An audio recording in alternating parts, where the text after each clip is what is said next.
d'aquí ara de l'handbol Sant Joan Despí, l'estructura de tota la branca femenina, realment ara estem en un molt bon moment. Tenim l'estructura per equips, per categories doblada, a excepció del juvenil, que vam considerar més adient, amb els números que anàvem movent de noies, de fer 2 sèniors en comptes del juvenil. Llavors, bueno, penso que estem gaudint d'una situació immillorable i amb un treball per davant molt positiu de pujar noies cap a l'objectiu d'arribar al primer equip. L'únic pro seria potser el tema de la categoria juvenil, que bueno, l'any que ve esperem poder completar aquest grau que ens ha quedat buit i poder seguir evolucionant. Cal destacar realment important que la representació en les 3 categories que ara estem portant a terme, que serien l'infantil, el cadet i el sènior, que els equips As, malgrat que és un terme que no ens agrada utilitzar i fer veure, però bueno, que els 3 estan en Lliga Catalana. Evidentment els segons equips no, però la representació del club està ben posicionada en aquestes categories. A nivell dels sèniors, comentava, bueno, bàsicament seguim amb la mateixa dinàmica i estructura que vam fer l'any passat, sobretot a partir de una mica passat el Nadal, de que treballàvem amb 2 grups.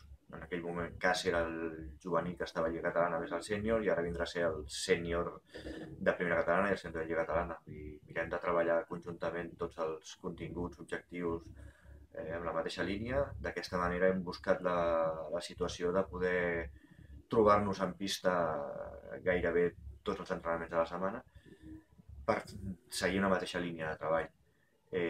Això vol dir que, si més no, les jugadores sí que hi ha unes fitxes que estan molt marcades en un equip, però la resta de noies poden pujar i baixar en qualsevol moment amb un equip o amb un altre, fer un cop de mà a un costat i amb un altre.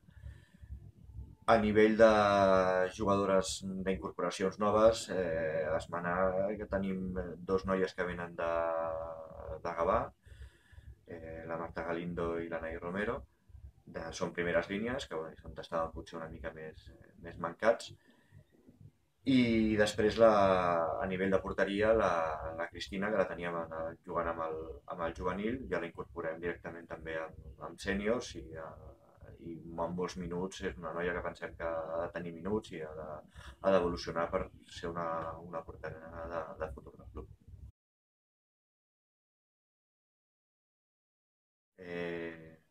Aquest any amb l'ascens ja tenim el sènior classificat a Lliga Catalana, objectiu que estàvem buscant ja des dels 2 anys que portava jo portant el comandament de l'equip. I bueno, aquest any realment les noies estan molt il·lusionades, han treballant moltíssim tota la pretemporada i bueno, esperant el partit d'aquest dissabte contra Granollers. Comencem amb un equip potent i com sempre molt treballat i aviam com som capaços d'evolucionar i d'anar millorant. Evidentment som un equip nou a la categoria, no podem parlar, si més no, de consolidar-nos i de poc a poc d'anar treballant i de mirar, si més no, encara que sigui un tòpic, un partit a partit, i a partir d'aquí ja veurem realment si podem aspirar a alguna cosa més.